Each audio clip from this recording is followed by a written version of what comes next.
Salut à tous. Allez, aujourd'hui, on va visiter le château de Domérat, en Haute-Loire. Oui.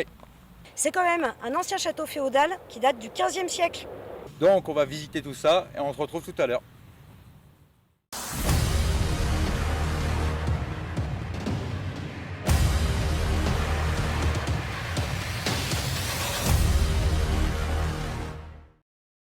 Donc le château de Domérat a été construit en fait par une famille qui s'appelle la famille Papabeuf en 1180. En fait, c'est une famille qui est originaire en fait de Sauxilange dans le Puy-de-Dôme, donc à côté d'Issoire.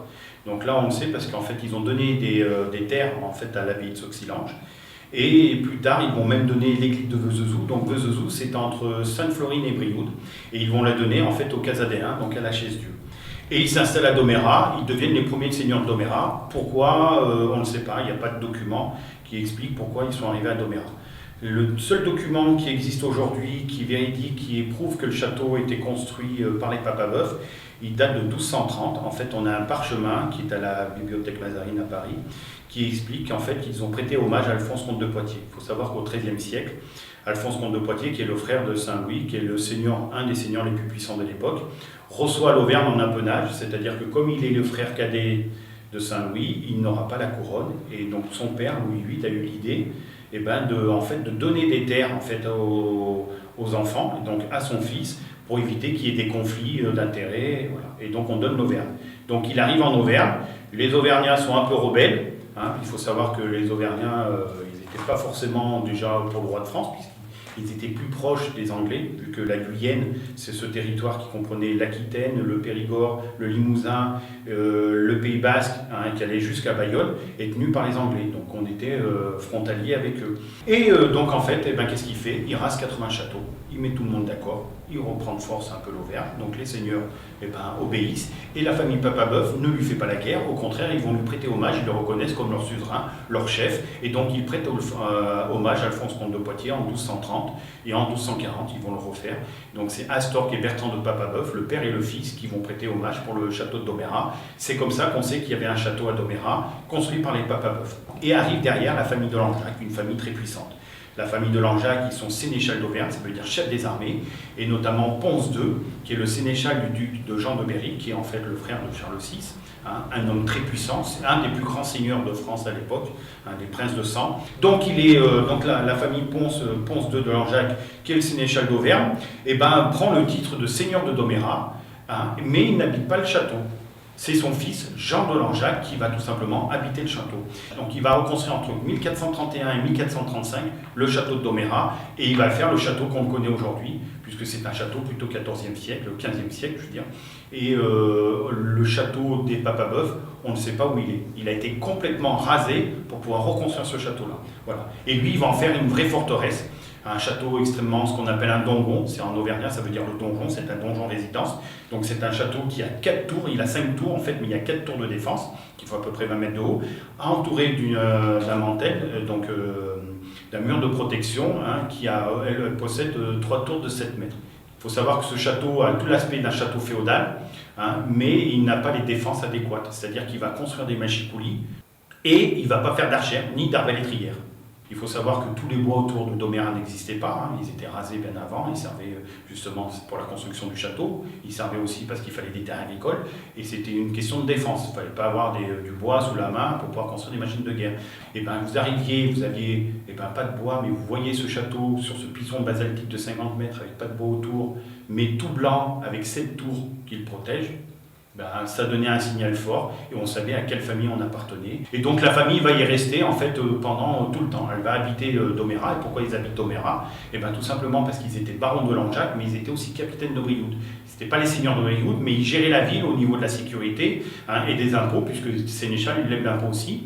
Donc la famille va perdurer en fait jusqu'à peu près le XVIIe siècle, où Jacques de Langeac, qui est la dernière descendante de la famille des Langeac, va épouser Jacques de la Rochefoucauld, une famille très puissante, très riche. Ils s'installent ici dans le château et ils vont l'embellir. Et eux, ils ne vont pas toucher au château, c'est-à-dire que même en période de la Renaissance, on va faire des grandes fenêtres, etc., les fameuses fenêtres à meneaux.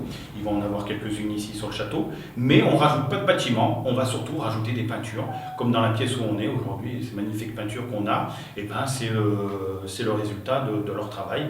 C'est-à-dire qu'en fait, ça c'est des peintures, c'est des scènes de chasse qui qui sont la reproduction d'un grand peintre italien qui s'appelle Tempesta. Antonio Tempesta est un grand maître de la peinture italienne de la Renaissance. Et il faut savoir que ces scènes de chasse, elles sont en fait dans un palais italien, hein, à Florence. Et donc, comme c'était un grand maître, il faisait souvent des gravures pour faire voir le travail qui se faisait. Et donc, ils ont eu ces gravures entre les mains et il les a trouvées tellement magnifiques qu'il a voulu faire reproduire dans son cabinet, puisque c'est le cabinet du Seigneur ici, ces scènes de chasse. Et après, il les a fait agrémenter, etc. Et donc, elles sont tout simplement merveilleuses.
Donc il faut savoir que ce château, c'est une propriété départementale. En 2016, donc, le château était fermé depuis 3 ans. Une association s'est créée sur Domérat qui s'appelle Domérat Réinventé.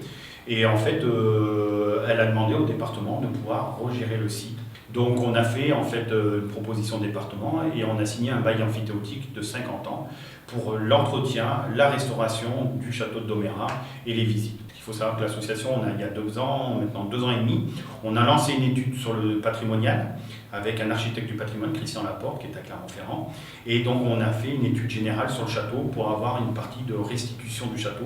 Par exemple sur la face sud, on a une photo de 1892 qui nous montre comment était la face, parce que même si elle était en ruine, on voit encore les fenêtres où elles étaient positionnées, etc. Et donc on veut restituer cette partie-là, parce que le but c'est que dans l'étude qu'on va proposer à la DRAC, il faut savoir que dans l'étude, on a fait une proposition pour que dans 13 ans, on puisse monter les gens sur le chemin de ronde. Ce qui n'est pas aujourd'hui possible, puisqu'on n'a pas d'accès. On a l'emplacement de la tour, mais il n'y a plus de marche. Le but, il est là aussi, c'est de faire comprendre aux gens pourquoi il faut s'intéresser à son patrimoine, pourquoi il faut sauvegarder, pourquoi il faut sauvegarder le château de Domérat. Et ici, l'avantage, c'est que même s'il a été pillé par l'homme pendant la Révolution et jusqu'au début du XXe siècle, il n'y a pas de choses modernes. Il est resté dans son jus, c'est-à-dire qu'en fait on a une bonne lecture à l'instant T. C'est aussi important, ça fait partie de l'histoire locale, de pouvoir redonner ces lettres de noblesse au château à Domérat. Et ça y est, j'espère que la vidéo vous a plu. Ouais. Aujourd'hui on était accompagné d'un ami, Christophe. Voilà. Merci d'être venu. Merci à vous. Grâce à l'association Domérat Réinventé, le château va être restauré. Et voilà. Donc moi je tiens à remercier Christian qui nous a accueillis et que vous avez pu voir dans la vidéo, qui nous a parlé du château et il en parle vraiment avec précision. Hein. Voilà. Avec passion. Avec passion, exactement. Et surtout, abonnez-vous, like, commentaire, petite cloche pour activer toutes les notifications. Clic. Allez, à la fois prochaine. On vous dit à la fois prochaine. Merci à vous. Ciao. Ciao.